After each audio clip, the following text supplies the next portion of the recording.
Rob told me to do that. All right. Well, first of all, let me get to the first slide. Rob, thank you so much for the opportunity to be here today and present to you all. I'm looking forward to it. All right, some of the things I'd love to talk to you today about. Determining construction costs up front. Why is it important? What is a $2,000 versus $4,000 a square meter finish look like? What design inclusions is your buyer looking for? Do you need an interior designer or perhaps someone like a color consultant to help you? Get your design right and avoid costly mistakes. How to achieve a smooth, stress-free design and build process. And I'll share as well some of the mistakes that we often see on site that is fairly easy to avoid if you know. All right, a little bit about us. Polina Radchenko Interiors. It's the three of us in the team, and we can offer services to help with the entire property journey, from initial concepts through to detailed design and documentation packages. We do a lot in the mid to higher end residential space, but we also do some smaller scale commercial work as well. The properties that we worked on achieve on average about 15% higher sales and don't remain on the market for long. And we also work with a number of PDN members, and we'll share with you some of the challenges and some of the lessons learned that we sort of learned over the last few years, and show you some of the projects that we have worked on. A number of our projects actually achieved a street and suburb record, and that's what you all want, isn't it, as developers? Couple of slides, I guess, some of the work that we do. Project on the left is a bespoke high-end home. I think it's sold about 4 million, close to 4 million in Wilston. The middle project is actually with RSD Property, Roderick Dashavisi. A few of you might know him. So it's a project that we completed with him last year, which I'll show you some more photos of. And the same project in Wilston on the right there as well. Little disclaimer, whilst I'll do our best, or do my best, to share with you some of the, I guess, knowledge that we've got in the industry and experience that we've had. For your individual, however, circumstances for your project, I recommend that you talk to a quantity surveyor, a builder, and an architect. Determining construction costs up front. Getting your feasibility wrong is not a great idea. If you don't have the up-to-date construction knowledge, then you're likely to get that part wrong. If your design doesn't appeal to the buyer, you also run the risk of missing the mark, and then it will stay on the market for too long, which you also can avoid. Also, a bit of confusion in what interior designers do and color consultants do, and stylists as well, can lead to you not picking the stellar team on your project, which is what you want. You want the best project on your team. I'm sure a lot of you know that construction industry has been experiencing some challenges over the last couple of years due to COVID. We've had some volatile exchange rates, productivity was down due to floods and things like that. We've had some supply chain issues due to the Russian-Ukraine war. And during that time, we have actually been building more homes than ever. So with all of that, there's obviously a number of challenges. If the builders signed any contracts a couple of years ago in a fixed price contract, they will be in a lot of pain right now. So we've been calling this period of time a profitless boom for the builders, unfortunately. The increased prices in skilled trades, the delays in materials and things like that, all of that has been pushing the timing that it takes for the project to complete out as well, unfortunately. 4-month reno is now taking about 6 to 8 months. And a new build, which previously would have taken 6 to 8 months, is now taking close to 12 to 18 months. When you are looking at square meter costs and getting your research done for your feasibility, it's important to compare apples with apples, I suppose. How is the square meter rate actually measured? Are we talking about gross floor area or gross building area? What is included in that rate? Balconies, GST, are those things included? No matter what system you're using for your comparison, just be consistent with it. Certain things will make a difference on the rates that you'll be getting. Things like ground location, ground condition, location of your project, level of finish will make a big difference there. And they will make a big difference to the costs that you'll be getting. Project homes as well are quite a simpler design compared to architectural homes. So it's easier for the builders to find labour, and they don't have to be as skilled. So that actually brings the construction prices down. And on the other hand, architectural homes, a lot of the time they sort of have suspended slab, unconventional roof pitches. Those sorts of things will increase the costs. A few other things that are important to note here.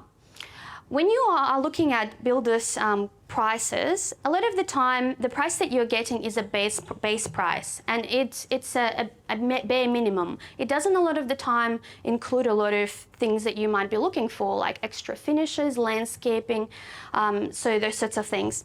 And it doesn't really reflect the price that you might pay in the end once the build is complete. Design. We have seen quite an increase in prices, square meter prices, over the last couple of years. What we are seeing now, some of the designs are costed on average about 30 to 40% higher than what they were before. And we are seeing construction pricing slow down a little bit. Prices of material and labour, we don't see as dramatic rise at the moment.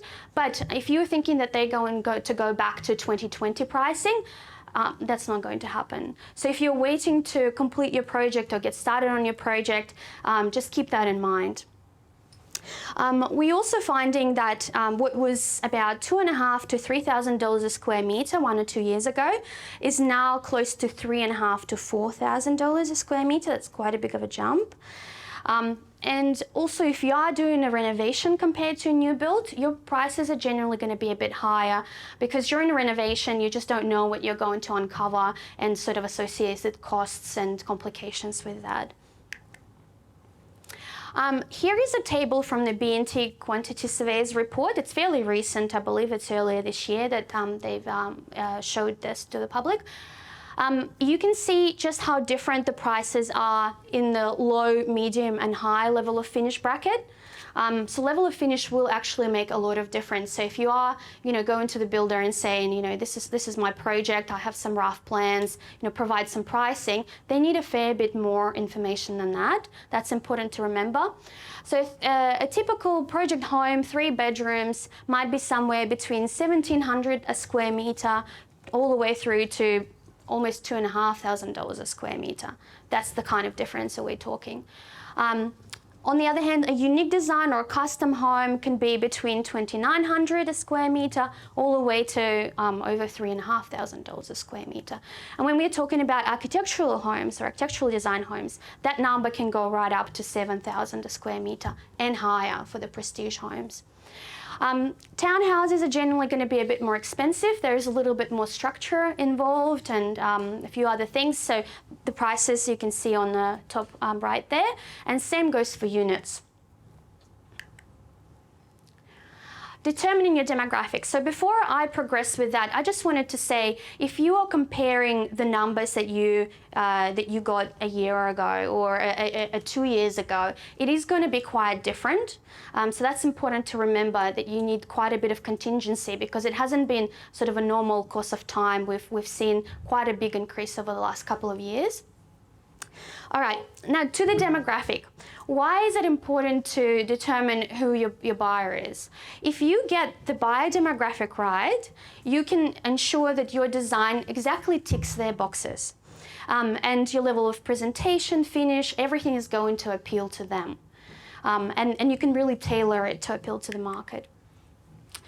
So give you some examples. If you are designing, if you determined that for your suburb you're looking at younger families or families with older kids, what's going to be important to them? It's going to be proximity to schools, low maintenance, plenty of storage, good outdoor space for the kids and the dogs to run around. However, if you are looking at other suburbs that you're targeting more sort of empty nesters and retirees, you are sort of probably, what they're looking for is more private and quiet location. They don't want to have any stairs. They want to have some space for the family to come and visit. So if you get those things right and you really research it, meet with real estate agents, find out who you're targeting, you can really make some really good decisions here and decrease your holding costs and get a better price for your product. When you're doing suburb research, here are a couple of things that I would recommend focusing on. Suburb makeup. Is it families with, without kids? Is it owner-occupiers? Is it renters?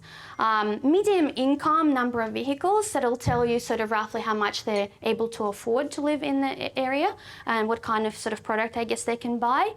Occupation, working full-time, part-time. If you are looking at, there's a lot of people working part-time in the area. It's probably moms. They probably spend a lot of time at home cooking. They'll want some nice walk-in pantries. They want nice appliances. Those sorts of things will be important.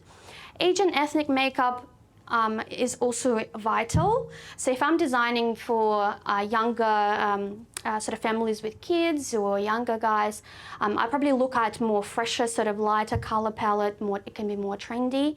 If we're looking at people in their sort of, late 40s, early 50s, it's probably going to be a bit more classic. They generally have a more classic taste. All right, so I'll talk about a few different, I suppose, brackets where your design might fall into. And this is really important, I guess, to get that part right, and the market research really help with that. So budget home, you might be looking at something between $2,000 and $2,500 a square meter. Generally pretty standard home, basic finishes and fixtures, can be designed by a drafty or a building designer. As I mentioned here, review your inclusions really carefully and find out what is actually included in that price and what isn't. Some things are upgrades, custom finishes, you might have to pay extra for those. And you can also consider engaging a color consultant. It's not going to cost you a huge amount of money, but what you will do is you'll get the color palette right. They'll select all the finishes and fixtures for you and bring their expertise to the game, and just help you make those decisions right and not sort of end up with a product that just doesn't sell.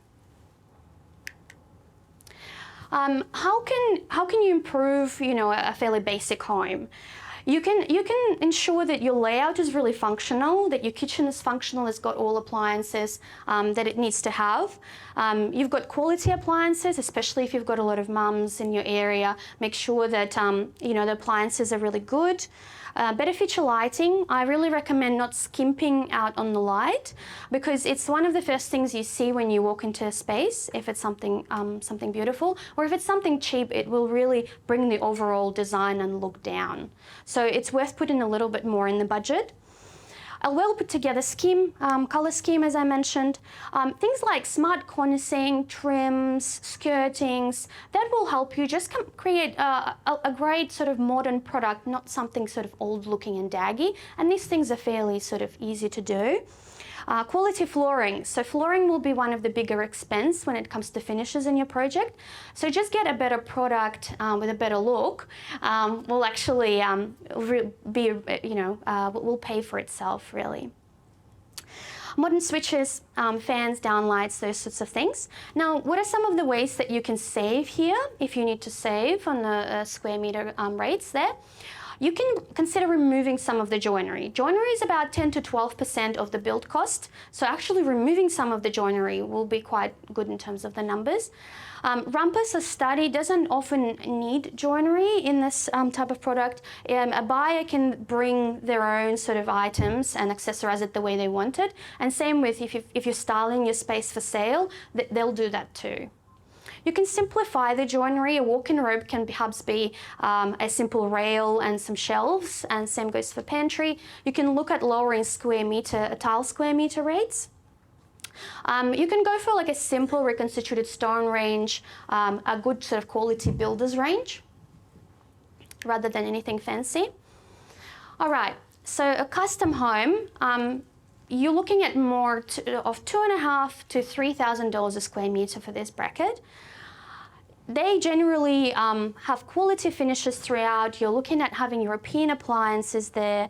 I wouldn't recommend necessarily going to a drafty to create this type of product because you are running a risk of creating something that just is not going to look the way you want and feel the way you want for the buyer and end up being in the market for too long again.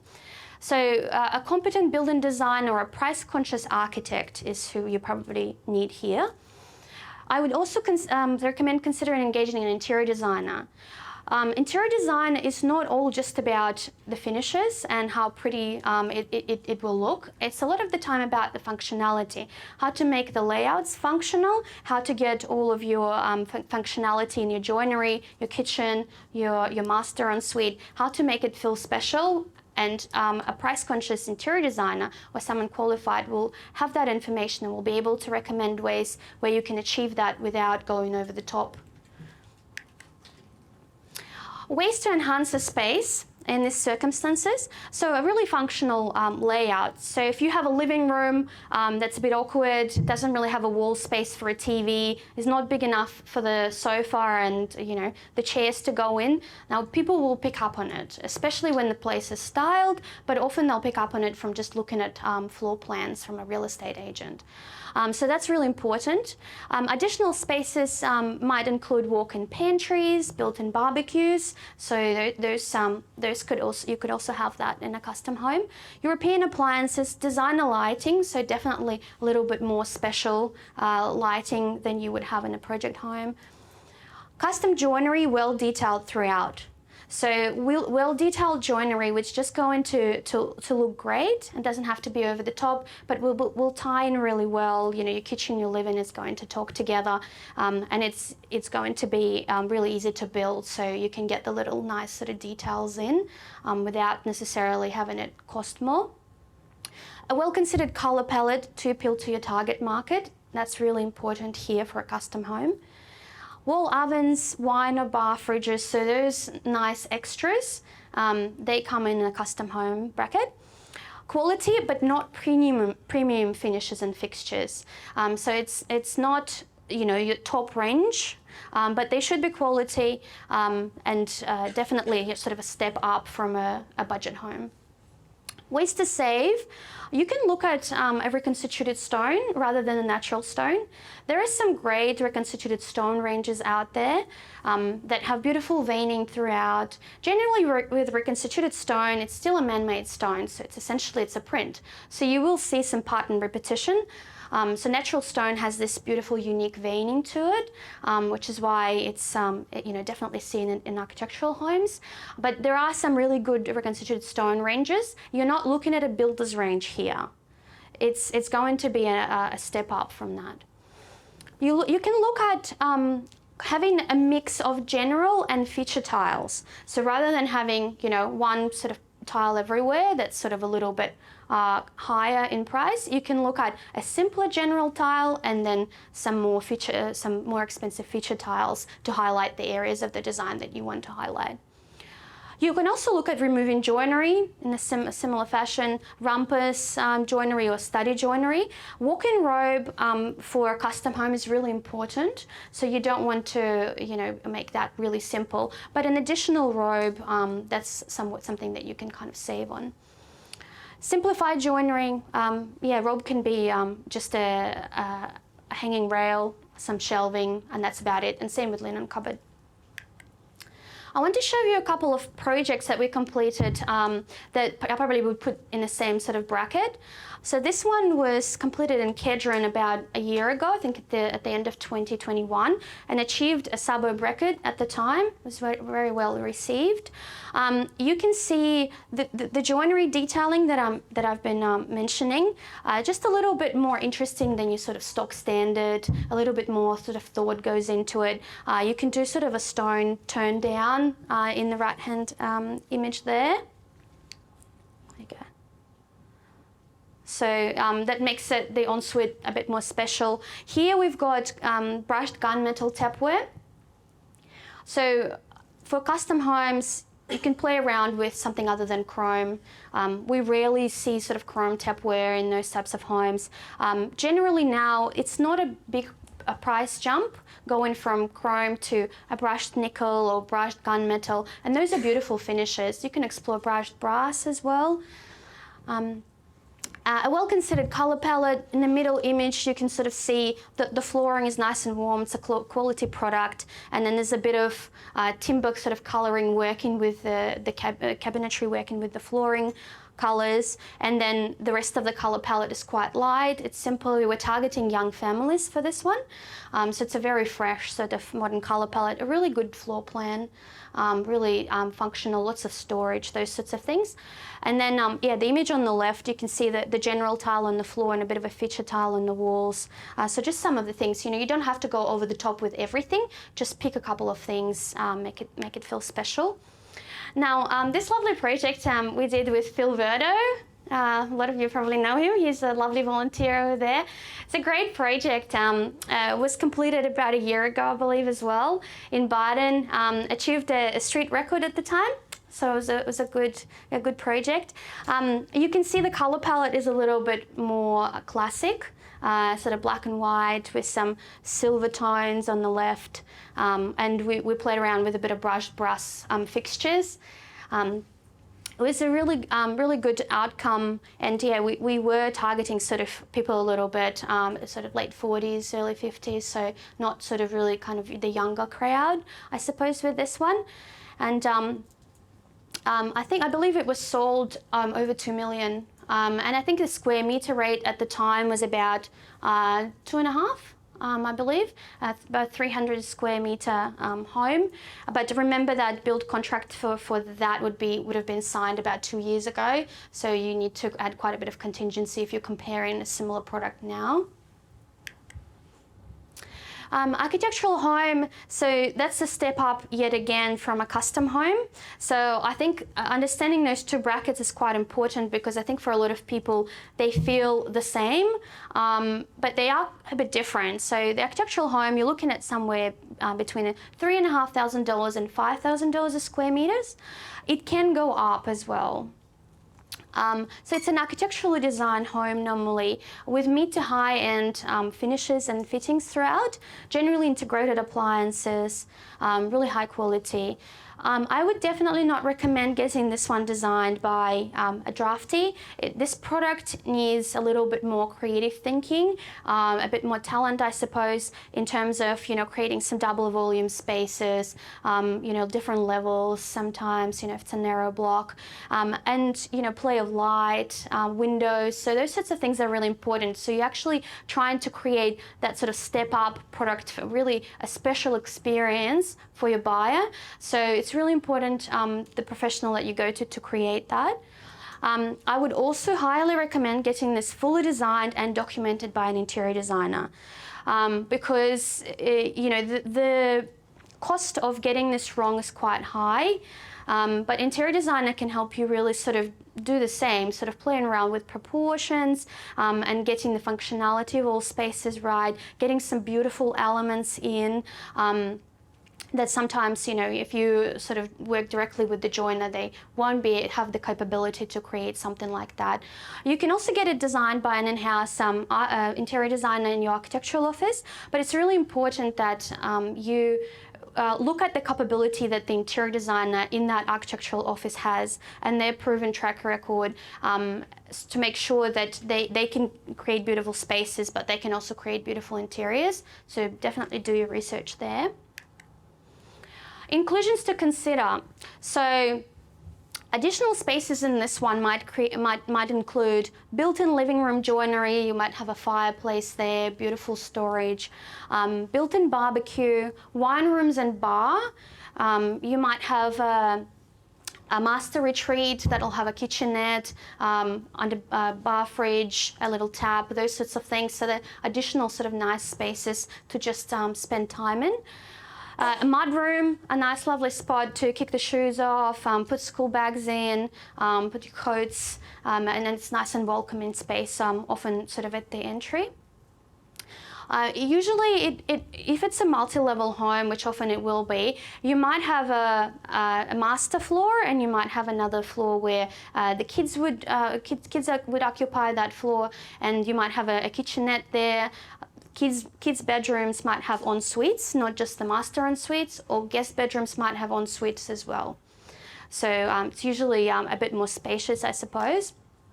Designer lighting, really important. Bespoke joinery, well designed and documented. Here we often look at the natural stone range. Like I said, it can have some beautiful veining throughout, which when you have a lot of stone throughout the project, it just looks magnificent. You're looking at designer finishes and fixtures, definitely something a bit more interesting. Mid-range plus integrated appliances, so most of the time they will be integrated. Wine and bar fridges, water taps, dish drawers, so you might have, those additional spaces, kitchenettes, where you might not have a dishwasher, but you'll have a dish drawer. Boiling water taps, again, so people can just fill up a cup of tea without having to necessarily use the main kitchen. Here are some images of a project that we completed with Roderick from RSD Property. That was completed at the end of last year and was sold during construction, I believe for around 2 million as well. We had so it was two bespoke high-end homes side by side. It was a dark palette and a lighter sort of warmer palette. So that's the warmer palette. They were designed identical, but we got some efficiencies in with documenting it as the one set and then having different schedules for different materials, material palettes. And you can see some of the materials are actually the same throughout the two homes, but then you've got materials that are different and make two homes unique. So generally it's a bit easier to sell them that way if you've got a buyer that sort of loves the layout, but wants that color palette, they'll go for that, or they have a bit more choice. You also then won't run risk of two neighbors having exact same home next to each other, which you don't want to do. And again, like a professional team can help you design and document it so that you're getting those efficiencies. The joiners producing very similar things, but the materials are different. So we had gunmetal tapware there as well, and you can see the stone was reconstituted stone, but it's a really good range. So the veining looks quite natural and quite beautiful. There's a double volume space in the image on the right. You can see sort of that's taken from upstairs looking down. Nice appliances. I believe we use Smeg range for those. Yeah. Another project, so again, probably a bit of a step up.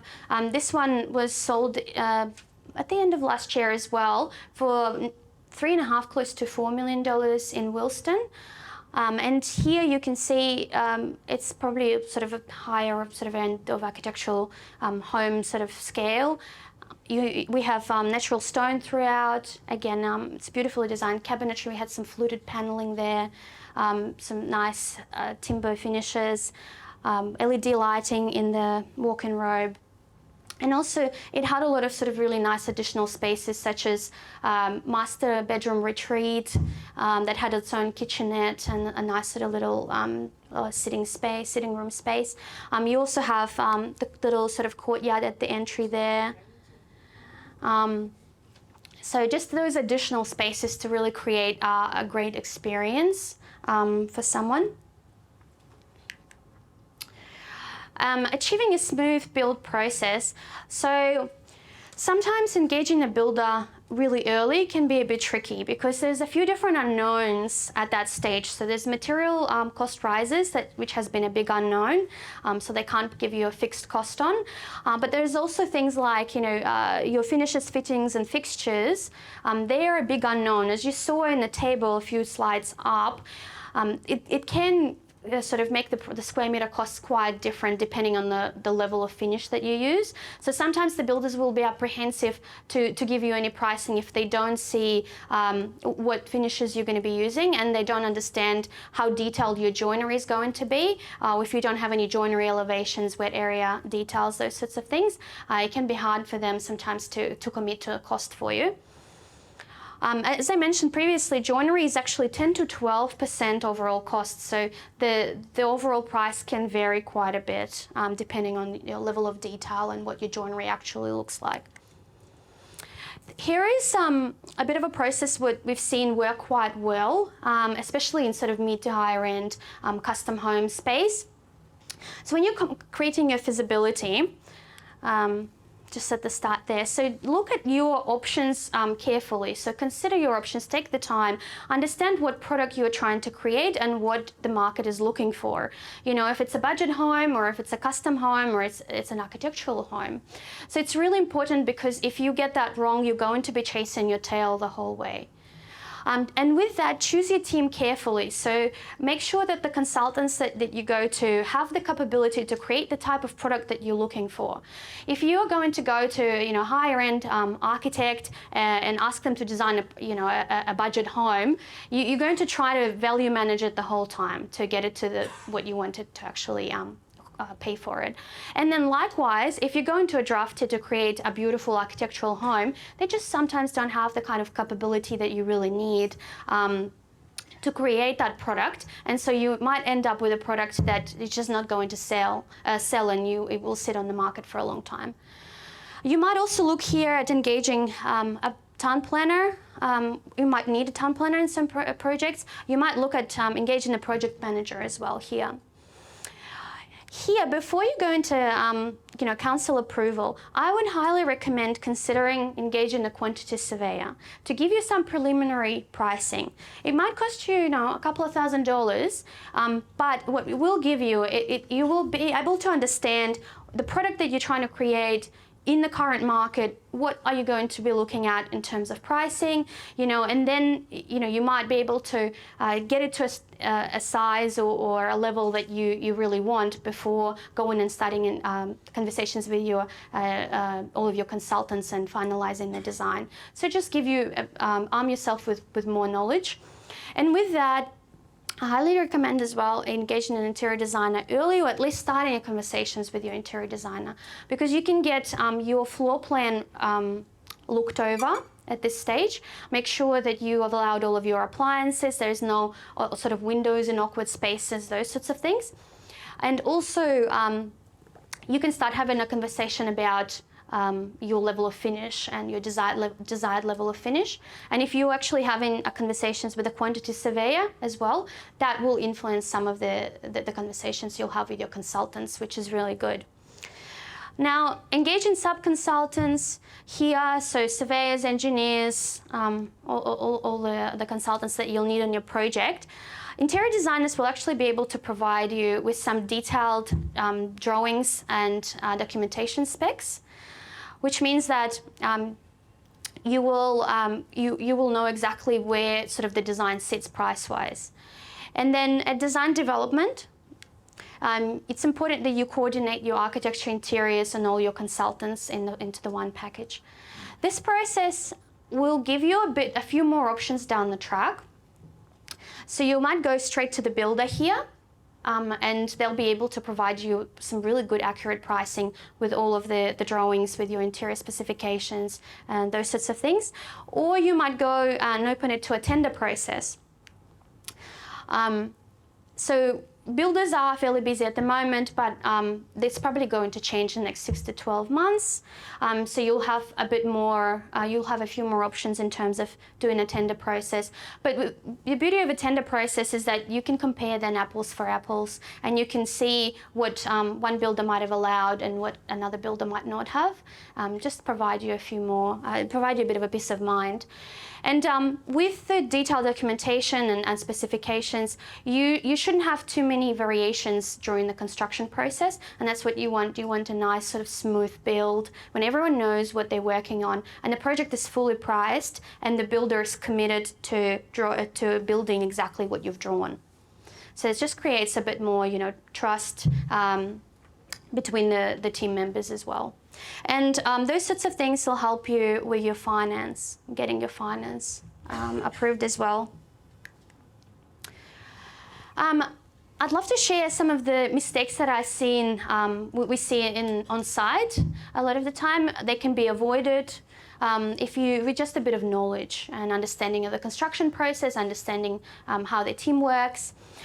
What that means is that you won't be losing money, losing potential buyers if if you put something on the market that just doesn't work or there's major issues with it. You might also, the build process and you being on site will just be fewer frustrations there because you'll have a better understanding of the process. Integrated fridges versus freestanding fridges. We see that all the time. So fridges are typically about 650, 750 deep sometimes. However, a standard kitchen bench is only about 600. So if you've got a fridge at the end of your kitchen bench, it's going to stick out. So what you can do is you can make the bench deeper, or you can look at integrating your fridge. Integrated fridges, however, they can be slimmer, but they can't be decided on last minute. That's something that you need to decide on straight away or when you're at design process, and it's easier to change on paper than once things are starting on site. So here are some images. So this one, it's a Camp Hill project with RSD property. We had a fridge cavity there. So that joinery or that cabinetry is deeper, so the fridge will actually sit flush. But if it was only 600, you can imagine the fridge would come into the thoroughfare and would sort of intrude on the circulation. The two images here, this is actually the fridge there, and here, that's the fridge. So, they've got cabinetry fronts, you mentioned the color with the cabinetry. They look really beautiful, sleek, modern, and they're not as expensive as people think. A simple integrated fridge will be about $8,000, which is not outrageous when you're looking at a custom home and an architectural home, and really worth looking into. Feature lighting. As I mentioned, it's one of the first things you see when you enter the space. So instead of just kind of, having a light that looks awkward or, doesn't look good, you can look at some simpler but nicer looking, I suppose, solutions. Here are some images there. So this project had just a simple linear light, timber finish. That's a photo of it. Underneath you can see it's got a little bit of more detail to it. So it's not, once you take photos of it or buyer will come through and look at it, it's actually a nicer design, but it is pretty cost effective. And we see a lot of these lights as well, like ceiling mount can lights, dual, 2 sets, just a really nice sort of architectural way to bring in feature lighting. Again, really cost effective. Laundries, similar problem as the fridges. Washing machines are normally can be up to 700 deep. So as a result, if you have a room like this, where, and it's quite typical in houses, so where you've got 2 doors either side, one internal door and one leading to the outside, and then your bench is only 600, it's a standard bench, and then you've got a door and your washer and dryer will then stick out like that, and often if they're really close to the door might sometimes not even open. So that's really hard, you can imagine, to change once the project is on site, once the walls are up and those sorts of things, but really easy to change on paper. You might also look at having a hanging rail, which looks really nice and just adds a nice touch. You might look at having a cleaning cupboard that might have a GPO there for a vacuum cleaner to get charged, those sorts of things. They're little things and don't actually cost you that much in terms of having a GPO in a cupboard, those sorts of things, but do add sort of a special something to the design. TV unit, I already mentioned, having the awkward sort of living space that doesn't quite fit the furniture, TV's sort of somewhere off to the side and there's lots of doors in the living room. That's not ideal. Having no power, obviously, is not ideal either. Here are some images of the tricky spaces where you can see it'd be quite hard to, look at locations for a TV, and same goes here. So you might have a lot of windows or a challenging space. like that. So review your layouts carefully. A lot of the time when you get architectural plans, there won't be any furniture on them. So it's really easy to miss, which is why a lot of project homes, I've seen a lot of that issue in project homes. And that's, I guess, what you want here. Just a nice spot for the TV, enough room around for the furniture, feature chairs, rugs, those sorts of things. Window coverings. A lot of you might not be providing that when you sell in the product. However, in custom homes, architectural homes, it's a bit of an add-on that can go a long way and can make the space really feel softer and really high-end and actually add to the sale price. However, it can be tricky if you've got wall-to-wall glazing, double volume spaces, half-height spaces. Here's some examples of that. By the way, all the all the work here is our work. So all the photos that I'm showing you. The image on the right, you can see the beautiful double volume space. However, you can imagine there's quite a bit of cost that goes into to create that much drape in the living room. So that's something to consider if you're having those double volume spaces. How are they going? Are you going to be providing curtains? And if so, that's going to be an added cost. And then spaces such as this one or this one, for example, the curtain, it's really tricky spaces to kind of try and cover. With the desk space, the only thing you can really do is a little blind that's attached at the top. Then you'll have to make sure that your desk is actually deep enough that it can still be functional and can be used if the blind's down. And then, so space like that, you might not even sort of have curtains on there potentially. General advice, just a couple of sort of tips, last minute tips. It's something to be aware of, which I don't think everyone understands necessarily, especially if you're doing a build for the first time.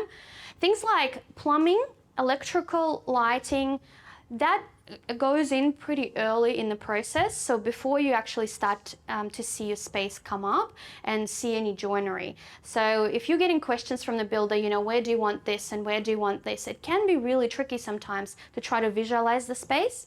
So I would highly recommend getting your lighting layouts and your electrical layouts done beforehand so that you can work through that level of detail in plan, because it can be really tricky and costly to change down the track and sometimes not possible. Things like plumbing can't always be changed down the track. Internal walls, bulkheads, plumbing locations, those things need to be coordinated across interiors and architecture.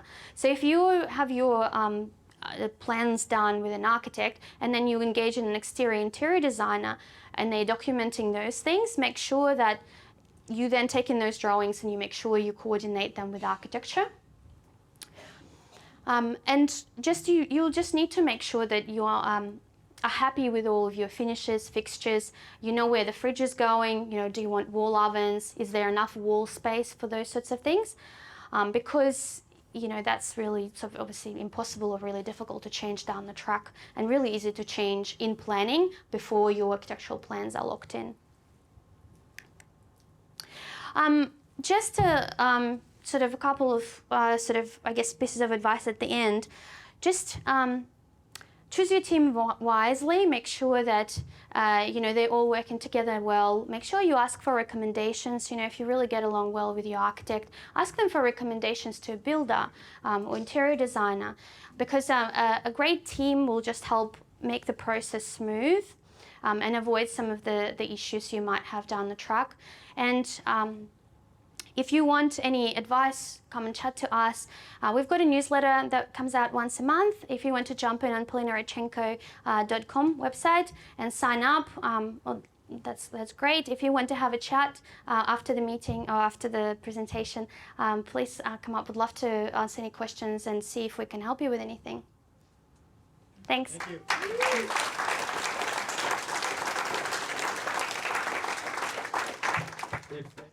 Fantastic presentation. Thank you very much. Thank you. Very detailed. I was just wondering about the reconstituted kitchen Bench? Yes, and because we had so much controversy in the media about it being toxic. Is there anything that can give you the same look without the natural price tag? Yes, not all natural stones are very expensive, by the way. So that's probably something people might not know. Granite, for example, is a really great stone, really functional and durable, and doesn't necessarily cost a huge amount. So there's different stones, there's different types, different prices, square meter prices for those. But that's probably a really good one to consider. I've had a few clients request granite throughout their spaces because it is really functional. So it's got the functionality of a reconstituted stone, but it is a natural stone. So that's probably something I'd recommend. Marble can be tricky, especially in kitchens and bathrooms as well. Stains is quite easily sometimes. But there's other types of natural stone as well. So not all natural stone is expensive or sort of not functional. And there's different reconstituted stones as well. For those of you who don't know what a reconstituted stone is, it's a Caesar stone. It's the same. So Caesar stone is a brand of reconstituted stone. Yeah, thanks, Polina, for your presentation. Welcome. And I note that you've noted a couple of things in terms of with all your different houses. But let's just say, if you're in a kind of a middle ring suburb, talking about a house, 300 square meters, a million something. Yep. What would you say, based on your experience, would be, say, your top 3 things that people are requesting? Like, what's the kind of 3, I guess, finishes or whatever that are most requested or most important? You're talking about trends? Yeah, trends, like or like, the kind of if color they're palettes. coming to design a home, or Yeah. what's like 3 things that are like, oh, these are must-haves. It's a bit of an interesting time at the moment because we have a few different trends sort of running at the same time. With property, there's probably a lot of modern coastal, which is kind of like Carlisle Hotel sort of style, lighter color palette. It's probably quite similar to one of the projects I shared in Wilston, the lighter sort of kind of creamy almost palette. So that one is quite common. We see a fair bit of mid-century as well. So it's got a bit more kind of brownish sort of, darker woods throughout, kind of mid-century vibe. We don't really see as much Hamptons anymore. So, a few years ago we saw a lot of that, but I think it was kind of got a bit replaced with, some of us are quite happy about that. It got sort of more replaced with the modern coastal sort of look. But I probably would say, research your buyer. Have a look what they're sort of looking for. Have a look what they're comparing the project with. So have a look what's sold well in the market. That's probably really helpful too. But in terms of the color palettes, if we're working with residential clients, it can really vary. So it's not sort of, you have to have something. But with property, we probably see a lot of sort of modern coastal, mid-century, a few other things. Yeah. Does that answer your question? Yeah. I just wondered if you could run through like how you price a project, how you charge, like do your prices go up with the different levels, and is there extra inclusions that you do at each level, like budget, contemporary, etc.? No worries. I think there's a bit of a perception sometimes with people that it's going to be super expensive and it's going to make the whole design more expensive. That's not really necessarily the case. Interior designer can help you save you money just as much as make you money on your sale of your property. And it's important to remember that the percentage that you pay an interior designer compared to like I said, an average 15% higher sales. So find out what's 15% of your project price and then work out whether that's you worth engaging an interior designer or not. So for us, probably a standard 4-bedroom, 3-bathroom home, generally we get engaged from about $1 million build up. Probably sits somewhere between $9,000 to $15,000. A property might be a bit less. It really depends on the amount of joinery that there is in the house, additional spaces and extras and those sorts of things. If you have 2 houses, they're typical, but you want a different color palette, we'll take that into account. But that's probably for like the full scope, which I would highly recommend. Concepts, visualizations of your space to help you understand what the space will look and feel like, help you select all materials, talk you through, each space by space, get your okay on it, and then create the drawings to get it fully priced. Your builder will literally distribute the set of drawings to their cabinet maker, their stonemason, etc., and get their accurate pricing, and then they'll compile it in a quote for you. And we usually help through the value management process, so to speak. So if you need to tweak certain things, we can adjust, certain materials, or, help you achieve the look without, going over the top, those sorts of things. But again, like the better the brief you give us in terms of what square meter rates have you allowed, what brand of appliances would you prefer? We can always provide all of that advice as well based on the projects that we've sold in the area and our industry knowledge. But if you've got a really good idea of the product that you're trying to create, then that will influence our design, and we can get that design exactly where you want it to be. We can also, so there's also ways of reducing that fee, obviously, by kind of us getting a little bit creative with how we approach this process. So in those cases, by all means, have a chat, so it's not sort of a definite figure, and then we can't help you if you don't want to pay that amount. But in terms of you enjoying the benefits of a really sort of smooth process with an interior designer, and with the build process and pricing process, design process, it's really beneficial for you to going through that. Does that answer your question, Linda? Yeah, that's good. Hi, Polina. Thanks so much for your presentation. You're welcome. Thank you for coming. No worries at all. How do you work with interior designers in-house that are located within the building company? Oh, I see what you mean. So like a builder who would have an in-house sort of color consultant. Normally a builder would have more of a color consultant in-house. So it's a bit of a different process of working. So if you, so what I showed you there before, I'll just quickly go back to that.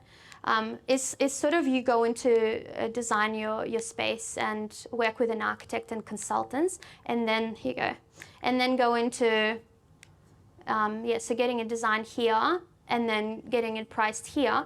But if you sort of keen to work directly with the builder and you sort of rely on them for pricing and things like that, you can do it. And for budget homes, it's probably not a bad way to do it. But keep in mind that you are very much tied to that builder, or you're working with what you are given. So there's a lot of power that your builder has. So this process helps you have a bit more of that power, get an understanding of the design or the product that you're trying to create, get advice from quantity surveyor, etc., and really sort of, get that right. And then you're not so tied to which builder you use, and especially now when a lot of them are busy, or you might have a vision and want to create a particular product. Then you can go to a builder and open it up to a tender process. If you're going straight to a builder, you rely on their finishes, their ways of working, their availability. And so you essentially, you've got to trust them and know, maybe get some recommendations first, but you've got to kind of be really confident that that's the builder you want to work with, and review your inclusions carefully. They will often have a color consultant in-house, so someone who will look over your design, and they will provide finishes, fixtures, schedule. They will rarely provide any kind of feedback or a lot of sort of, they rarely do any visualizations to explain to you where those finishes are going to be going. So you're essentially looking for a document and trying to visualize it in your head and understand what you're actually going to be getting. And when you're in a custom home or architectural home space, you really don't want to be running that risk. You want to be visualizing it in quite a bit of detail before you see it on site, instead of going on site and being like, that's what it was going to look like. So sometimes it works and other times it doesn't. Does that answer your question? Yes, thank Yeah, often their prices will be maybe included in the builder's quote, or there might be an extra, but it's quite a simple sort of, normally it's quite a simple service. Hi, thank you. You're welcome. Thanks for explaining the difference between interior designer and color consultant. That was very interesting. I've once before heard of another, I guess, term or title, and I was wondering if there's a difference between interior designer and interior architect, or is that the same thing? Yes, that can be. So it's a bit of a, I guess, interesting way. Some people, sort of, quite a few people, I guess, misunderstand what interior designers, interior decorators, interior architects, interior stylists do. So interior design, interior architecture can be quite similar, depending on whether you studied interior design course or interior architecture course. Interior architects, often we use that term in a commercial sense. So people that might design fit outs and cafes and workspace fit outs and things like that. But it can be also used in a residential setting, just depending on normally which course you studied. And it's quite similar. So I often say a qualified interior designer will I guess give you very similar sort of things. They'll be able to document, design. They've got an understanding of structure. We don't sort of provide any recommendations on structure, but we understand when structure is involved and what the process is for dealing with that.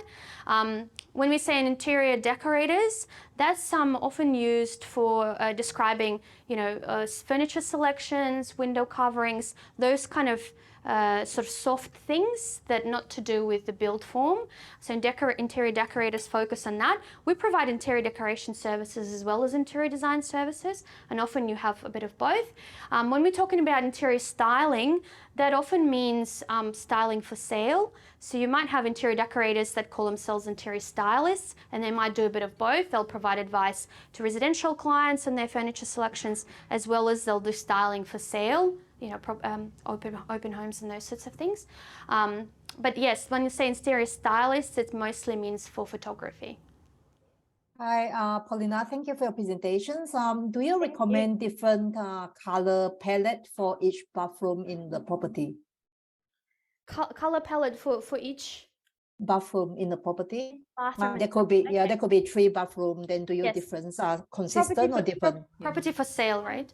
Yes, so with properties, I guess the most common thing that we see is master en suite will generally be a bit more special. So it might have a more special feature tile, or it might have a mix of feature tile and general tile, or it might have a different general tile. It might have a a special wall tile, but a simpler floor tile. But then when you go to additional bathrooms, they might be a little bit simpler, so they'll have a same or similar overall feel, so that it's not completely different, but they might have a slightly simpler tile, or they might not have a feature tile altogether. So you're aiming for a little bit of consistency, and also you're getting better rates if you buy more material, but then you make each space sort of feel a little bit different, and especially master to then the normal bathroom, that's where you kind of want to make them a little bit different. But then between the different bathrooms, they generally will be slightly different layout anyway, so they won't be identical completely, but you don't have to make them sort of too different necessarily for a property project. Residential project, a bit different. Do you want to explain to everyone the difference between copyright in, say, a architectural builder compared to going with, say, an interior designer and then engaging another company to do the build? I guess, there's certain, I think I understand what you mean. I think there's certain, you couldn't sort of go, it's not right to go to an architect, get your designs drawn up, and then take that design and, go to a different consultant and, get it built, those sorts of things. So you've got to, if you can do that, or if you're really keen to do that, the architect has to, I believe, sign a release form that he releases their design for you to then go and work with another consultant. When we work with external architects, which most of the time on new builds we will, I mean all of the time on new builds, on renovations not often, not all the time, but on new builds we will work with an architect or a build-in designer. So between consultants, we share our intellectual property. So you might not necessarily get the drawings or the detail that an architect might give us as a consultant, because it all is under non-disclosure agreement. So we respect each other's intellectual property. And same with an architect. If they want something from us, then we'll give them the information that they need, and we know that they won't necessarily give that back to the other consultants, or give it back to the client, those sorts of things. So we, between consultants, we treat that with respect. That goes also, the same goes for us working with the architectural design. So we'll feed as much inspiration from the architectural design, and we'll try to understand what the vision was and how we can kind of further enhance it with interiors. But we won't change anything necessarily without communicating with an architect and saying, hey, the client's requested this, or we suggest that we change this because we feel it's going to look or achieve what we are trying to achieve. So there's always that communication between an interior designer and architect, so that we get the best outcome, and we also respect each other's scope. So there's a good understanding there. Does that answer your question? Great, thanks, Sharon. Perfect. So in the interest of time, stick your hands together for Thank you so much Polina. for having Thank you. me. Thank you.